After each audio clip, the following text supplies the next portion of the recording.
आज की वीडियो में जानेंगे यूपीएससी मेंस एथिक्स जिसपे 4 के लेक्चर नंबर 16 के बारे में। तो भारतीय लोक सेवकों में विनम्रता की कमी दिखती है क्योंकि तो पहला पॉइंट है अधिकारी तंत्रीय संस्कृति का विकास। तो भारतीय लोक सेवकों में अ का भाव, इससे विनम्रता की कमी होगी। दूसरा पॉइंट है लोक सेवकों में नैतिक मूल्यों का पतन एवं भ्रष्टाचार होगा तो विनम्रता नहीं होगी। तीसरा पॉइंट है जनता और प्रशासक के बीच दूरी, परिणामतः प्रशासकों के अंदर जनता के प्रति विनम्रता कम।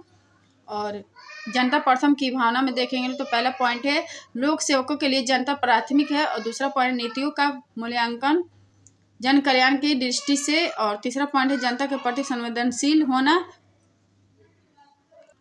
लोक सेवकों के अंदर जनता प्रथम की भावना की कमी दिखती है क्योंकि जनता और प्रशासक के बीच की दूरी। दूसरा पॉइंट है लोक सेवकों में अ का भाव। तीसरा पॉइंट लोक सेवकों के अंदर जनता के प्रति नकारात्मक सोच, अर्थात लोक सेवक जनता को पूर्वाग्रह से ग्रसित एवं विकास में बाधक मानता है।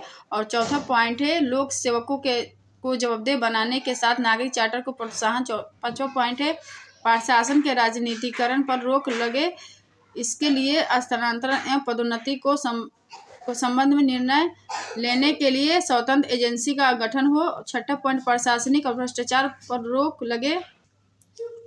लोक सेवा में नैतिकता। तो लोक सेवा से जुड़ी सभी गतिविधियां मानव जीवन के लिए प्रत्येक पक्ष को प्रभावित करती है। लोक प्रशासन में तभी प्रभावी हो सकता है जब जनता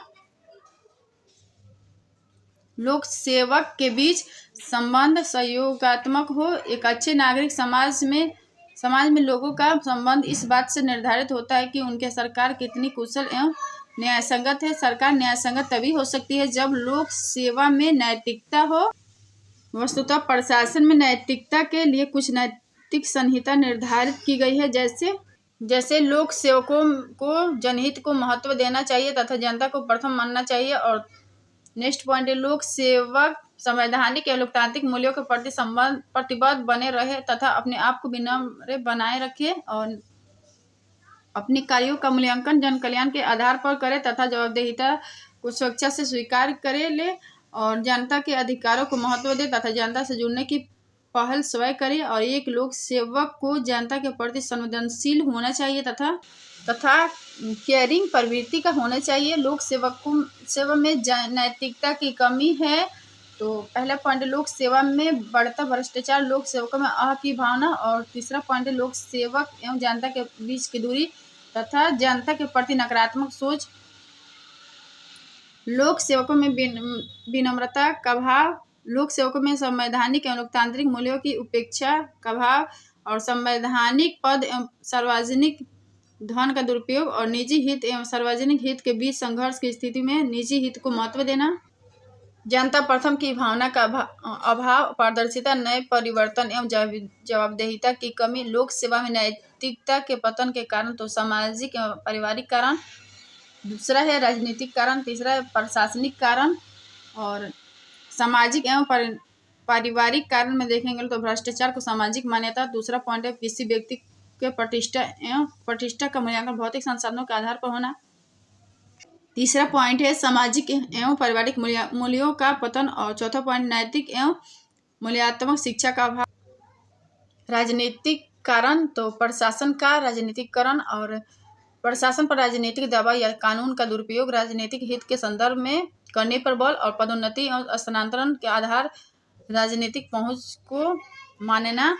और प्रशासनिक कारण में देखेंगे तो प्रशासन में जवाबदेहिता की कमी, और दूसरा पॉइंट प्रशासन में पारदर्शिता की कमी तथा गोपनीय संस्कृति का प्रसार, और तीसरा पॉइंट सत्यनिष्ठा को इसके समझौते का अभाव। चौथा पॉइंट प्रशासक और जनता के बीच अंतरक्रिया का अभाव, और पांचवा पॉइंट है सोशल ऑडिट एवं नागरिक चार्टर को पूर्णतः क्रियान्वित न होना।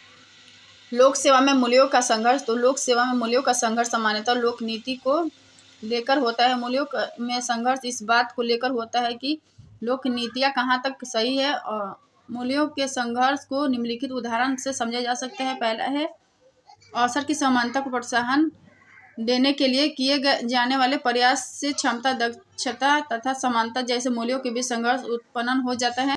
और दूसरा है लोक नीति को लेकर सुरक्षा स्वतंत्रता के बीच संघर्ष शुरू हो जाता है। जैसे कश्मीर में सुरक्षा के लिए लोक नीति का निर्माण किया जाता है तो लोग कश्मीरियों की स्वतंत्रता प्रभावित होती है। लोक सेवा में नैतिक दुविधा, तो जब दो विकल्प उपस्थित हो और निर्णय लेना कठिन हो जाए तो उसे नैतिक दुविधा कहते हैं। तो ये नैतिक दुविधा के अर्थ है या परिभाषा भी कह सकते हैं लोग। और जैसे दो विपरीत विकल्प हो, दूसरा समस्या का आदर्श समाधान न दिखे। नैतिक दुविधा के विविध रूप, तो व्यक्तिगत जोखिम से संबंधित दुविधा, इसमें सिविल सेवक अपनी किसी नैतिक आचरण के कारण किसी जोखिम अथवा परेशानी का शिकार हो जाता है। इस स्थिति में लोक सेवक निर्णय लेता है किंतु इससे उसके पद पर आंच आने लगती है। दो समान रूप से उचित विकल्प की उपलब्धता से उत्पन्न नैतिक दुविधा अर्थात सिविल सेवक को समय को पारदर्शी बनाए रखने के लिए नागरिकों के साथ सुझाव का आदान प्रदान करना होता है, किंतु ऐसा करने से उसकी गोपनीयता प्रभावित होती है। और प्रशासन में नैतिक दुविधा के उदाहरण के अनेक उदाहरण है। पहला है जब एक प्रशासक को यह पता चलता है कि प्रशासनिक स्वविवेक का दुरुपयोग किया जा रहा है तो वह दुविधा में फंस जाता है कि उसे चुप रहना चाहिए या उच्च प्रशासनिक अधिकारी को सूचना देनी चाहिए। दूसरा उदाहरण है जब कोई सिविल सेवक यह समझ नहीं पाता है कि किसी समूह के प्रति सहानुभूति रखते हुए उसमें शामिल हो जाए या प्रशासनिक बाध्यता के कारण अपने आप को अलग रखे। और तीसरा एग्जाम्पल से जब लोक सेवक यह निर्णय नहीं ले पाता है कि राजनीति के प्रति रुचि होने के कारण राजनीतिक गतिविधियों में भाग ले या उच्च मानकों का अनुपालन करते हुए उसे दूरी बना ले। नैतिक दुविधा से निकलने का रास्ता, तो इसके लिए कुछ मानक निर्धारित किए गए हैं। पहला है लिया गया निर्णय कानून के अनुरूप है या नहीं।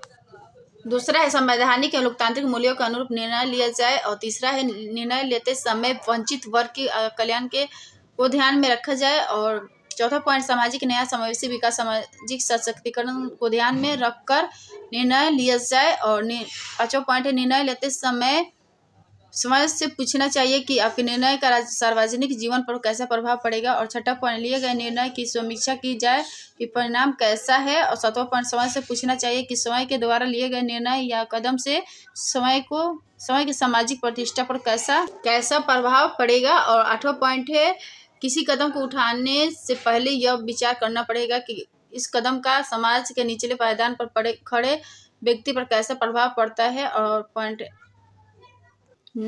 9 है अपने अंतःकरण की आवाज़ के अनुरूप निर्णय लेना चाहिए। लोक प्रशासन में नीति शास्त्र की स्थिति, तो सार्वजनिक सेवा में नैतिकता का मुद्दा विचारणीय विषय बन चुका है। वस्तुतः किसी भी राष्ट्र एवं समाज के प्रगति का आधार वहाँ की प्रशासनिक व्यवस्था की निष्ठा एवं कर्तव्य के प्रति प्रतिबद्धता पर निर्भर करता है। किंतु भारत की सार्वजनिक सेवा का विश्लेषण किया जाए तो बढ़ते हुए घोटालों की संख्या का योजनाओं की विफलता शासन में मूल्यों के अभाव को इंगित करता है। दूसरी तरफ भ्रष्ट लोगों में बढ़ता समान तथा भ्रष्टाचार को शिष्टाचार के रूप में स्वीकृति एक अनैतिक प्रशासन को इंगित करता है।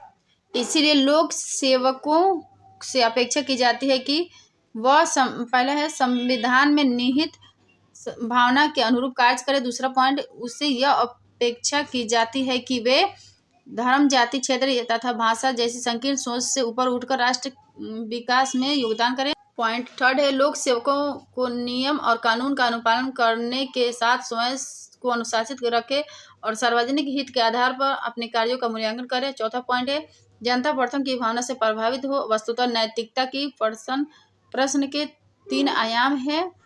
पहला है वे निर्णय जो नैतिकता के विरुद्ध नहीं है लेकिन निर्णयकर्ता के व्यक्तिगत पसंद या व्यक्तिगत लाभ के लिए किए गए हैं। और दूसरा पॉइंट है वे निर्णय जो नियम के अधीन समान तौर पर नहीं आते हैं लेकिन किसी विशेष संदर्भ या परिस्थिति के दृष्टि से वह निर्णय कानून के दायरे में आ सकता है। तीसरा पॉइंट है वे निर्णय जो शुद्ध व्यक्तिगत सोच के आधार पर लिए जाते हैं और नियमों की उपेक्षा करके उस निर्णय को उचित ठहराने की कोशिश की गई हो। और एक लोक सेवक कानून के अनुरूप निर्णय नहीं ले पाता है, अर्थात लोक सेवक कानून नियम की उपेक्षा कर देता है।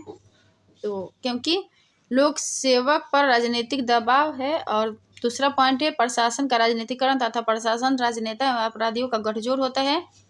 और तीसरा पॉइंट है प्रशासनिक अधिकारियों द्वारा सविवेक का दुरुपयोग। चौथा पॉइंट है प्रशासनिक विवेकशीलता की अनुमति तथा नागरिक चार्टर की उपेक्षा। पांचवा पॉइंट है लोक सेवक एवं जनता के बीच अंतःक्रिया का अभाव होगा। और अगर नैतिकता में देखेंगे तो प्रशासन में नैतिकता होगा तो नीतियों का बेहतरीन क्रियान्वयन होगा, और क्रियान्वयन होगा तो आम जनता को लाभ होगा, और आम जनता को लाभ होगा तो समाज एवं राष्ट्र का विकास होगा। लोक प्रशासन या लोक सेवक में नैतिक मूल्यों का सुदृढ़ीकरण। तो पहला पॉइंट है लोक सेवा में सिविल सोसाइटी की भूमिका में वृद्धि। तो लोक सेवक में अंतःक्रिया से लोक सेवक और सिविल सोसाइटी के बीच अंतःक्रिया से दोनों के बीच अंतःक्रिया से जवाबदेहिता आएगी, और जवाबदेहिता से सत्यनिष्ठा प्लस वस्तुनिष्ठता को ईमानदारी को बढ़ावा देगा, और ईमानदारी को बढ़ावा देगा तो नैतिक मूल्यों का समावेश होगा। और लोक प्रशासन में नैतिकता का समावेश किए बिना लोक प्रशासन जनहित के प्रति प्रतिबद्ध नहीं हो सकता है। प्रश्न यह उठता है कि लोक प्रशासन में नैतिकता को कैसे मजबूत किया जाए। इस संबंध में कुछ सुझाव दिए गए हैं, जैसे पहला है प्रशासन में सिविल सोसाइटी की भूमिका बढ़ा दी जाए, क्योंकि लोक प्रशासन नैतिकता को सुदृढ़ करने का उपाय तो सिविल सोसाइटी की भूमिका में वृद्धि। और दूसरा है जोखिम समीक्षा, नैतिक मूल्य मान्यताओं में से संबंधित जोखिम प्रबंधन योजना का विकास तथा अन्य जोखिम वाले संभावित क्षेत्रों की समीक्षा द्वारा प्रशासनिक तंत्र में नैतिक मूल्यों को प्रोत्साहित किया जा सकता है। और लोक सेवा से जुड़े कार्यों में कुछ ऐसी बातें होती है जो मूल्य संघर्ष के प्रति अपेक्षाकृत अधिक संवेदनशील होते हैं। ऐसी स्थिति में अनियमितता की आशंका ज़्यादा होती है, इसलिए कर्मचारियों के लिए नैतिक संहिता का निर्माण किया जाना चाहिए तथा ऐसे क्षेत्रों की पहचान की जानी चाहिए जिनमें मूल्यों के बीच संघर्ष की संभावना ज़्यादा हो। और प्रशासन में नैतिकता के समावेश के लिए नियंत्रण को बढ़ावा देना आवश्यक है। इसके लिए पहला पॉइंट है स्पष्ट नीति एवं कार्यप्रणाली, और दूसरा है प्रभावी मॉनिटरिंग एवं रिपोर्टिंग हो, और त्रुटियों के पाए जाने पर पारदर्शी एवं नीतिगत कार्रवाई हो। सत्यनिष्ठा के लिए समझौता तो एक ऐसी व्यवस्था है जो पारदर्शिता बढ़ाने और जनता के साथ अनुबंध में विश्वास पैदा करने में सहायता प्रदान कर सकती है। इसमें सार्वजनिक एजेंसी और सार्वजनिक संविदा के लिए बोली लगाने वालों के बीच इस बात का समझौता होता है कि गैर कानूनी तरीके से न तो भुगतान किया जाएगा और न तो भुगतान किया है। दूसरी तरफ बोली या नीलामी का प्रबंधन करने वाली एजेंसी यह वचन देती है कि कानून और निष्पक्षता का पालन किया जाएगा। और द्वितीय प्रशासनिक सुधार आयोग ने प्रशासन में पारदर्शिता सुनिश्चित करने के लिए सत्यनिष्ठा के लिए समझौता को प्रोत्साहित करने की वकालत की है। भारत में एनजीओ पहली ऐसी सार्वजनिक कंपनी है जिसने सत्यनिष्ठा के लिए समझौता किया है। और दूसरा है निवारक सतर्कता, तो भविष्य में प्रशासन में भ्रष्टाचार की संभावना को कम करता है, और इसमें उन क्षेत्रों की पहचान की जाती है जहां भ्रष्टाचार की संभावना ज़्यादा है। और तीसरा पॉइंट है इसमें निम्न तरीकों पर बल दिया जाता है। पॉइंट ए है उन लोगों की सूची तैयार करना जिन पर भ्रष्ट होने की आशंका है या भ्रष्टाचार के लिए दंड दिया गया है।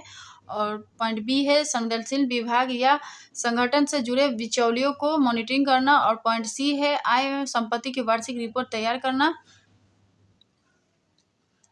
पॉइंट 6 है राजनीतिक और प्रशासन से संबंधित आचार संहिता का निर्माण तथा इसके उल्लंघन को दंडनीय अपराध घोषित किया जाए। और पॉइंट 7 है सत्यनिष्ठा, ईमानदार, कर्तव्यनिष्ठा तथा सार्वजनिक संसाधनों के विवेक संगत उपयोग को प्रोत्साहित करने वाले प्रशासकों को आर्थिक पुरस्कार दिया जाए। और पॉइंट 8 है नागरिक चार्टर ई गवर्नेंस को प्रोत्साहित करने के साथ विवेकशीलता में कमी, अर्थात निर्धारित मानकों के अनुसार निर्णय लेना या मानकों के अनुसार प्रोत्साहित करने के साथ विवेकशीलता में कमी की जाए। पॉइंट 9 है जवाबदेहिता को सुनिश्चित की जाए, तो यह लोकतंत्र का बुनियादी सिद्धांत है। जवाबदेहिता एक प्रक्रिया एवं प्रतिमान है जो निर्णायकों को उनके फैसले के लिए लाभार्थियों के प्रति उत्तरदायी बनाता है। और यदि लोक सेवक जवाबदेह है तो स्वयं के द्वारा लिए गए निर्णय के कारण निर्धारित संस्था या व्यक्ति के प्रति उत्तरदायी रहेगा। जवाबदेहिता को सुनिश्चित की जाए तो सरकार में जवाबदेहिता, तो ये डायग्राम है। पहला है बाहरी नियंत्रण और दूसरा है निगरानी संस्थाएं, तीसरा है प्रणालियों और प्रक्रियाएं, और पॉइंट 4 है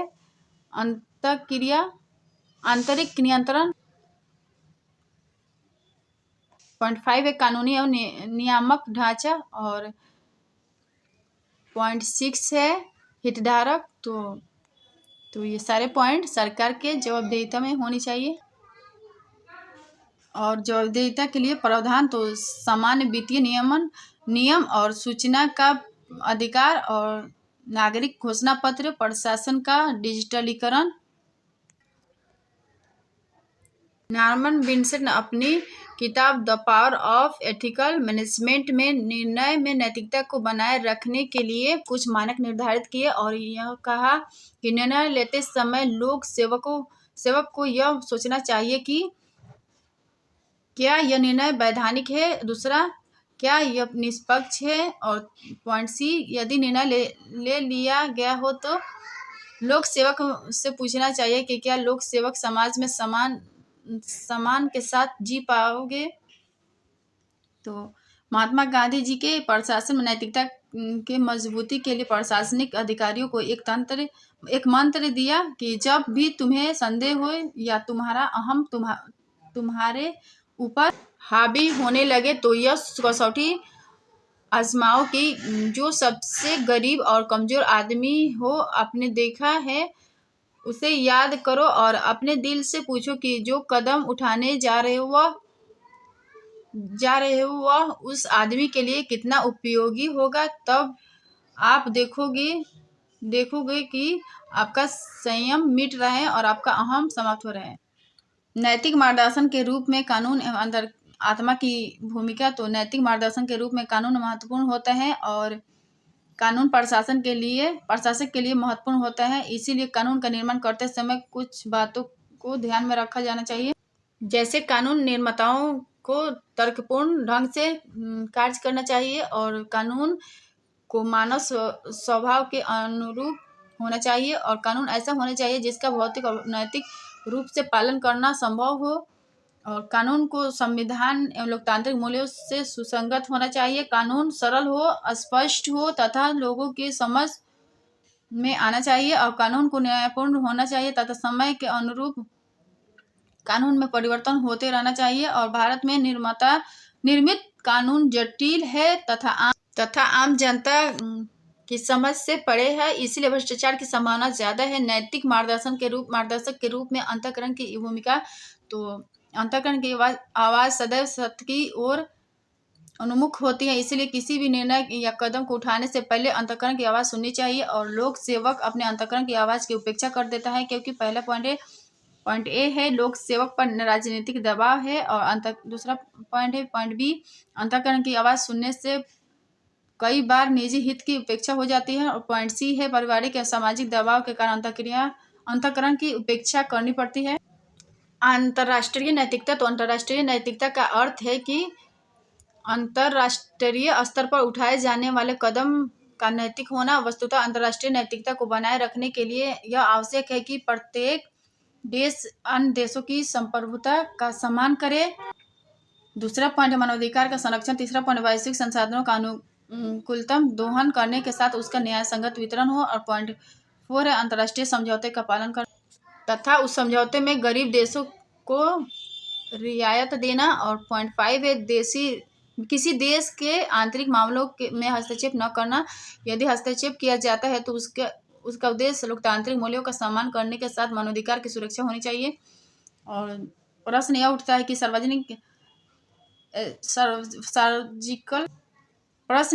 है कि सर्जिकल स्ट्राइक नैतिक है या अनैतिक। सर्जिकल स्ट्राइक से पीड़ित देश सर्जिकल स्ट्राइक को अनैतिक मानते हैं क्योंकि किसी देश का संप्रभुता का उल्लंघन होता है, किंतु वैश्विक हित की दृष्टि से देखा जाए तो सर्जिकल स्ट्राइक नैतिक है क्योंकि सर्जिकल स्ट्राइक आतंकवाद के विरुद्ध होता है, जिसका उद्देश्य आतंक के सफाया करके वैश्विक शांति को स्थापना करना है। और नैतिकता का निर्धारण उद्देश्य और प्रतिफल से होता है। चूंकि सर्जिकल स्ट्राइक का उद्देश्य का और प्रतिफल दोनों अच्छा है, इसलिए यह नैतिक है। अंतर्राष्ट्रीय नैतिकता के संबंध में दृष्टिकोण तो पहला है आदर्शवादी दृष्टिकोण, तो यह राष्ट्रवाद का समर्थन करता है। दूसरा है यह वैश्विक संस्था एवं समझौते का सम्मान करता है। तीसरा पॉइंट है यह शांतिपूर्ण सह-अस्तित्व पर बल देता है। यथार्थवादी दृष्टिकोण, तो यह राष्ट्रवाद का समर्थन करता है। दूसरा पॉइंट है यह राष्ट्रीय के लिए शक्ति के प्रयोग पर बल देता है। और यह पॉइंट थर्ड है यह वैश्विक संस्था एवं समझौतों का पालन राष्ट्रीय हित के आधार पर करता है।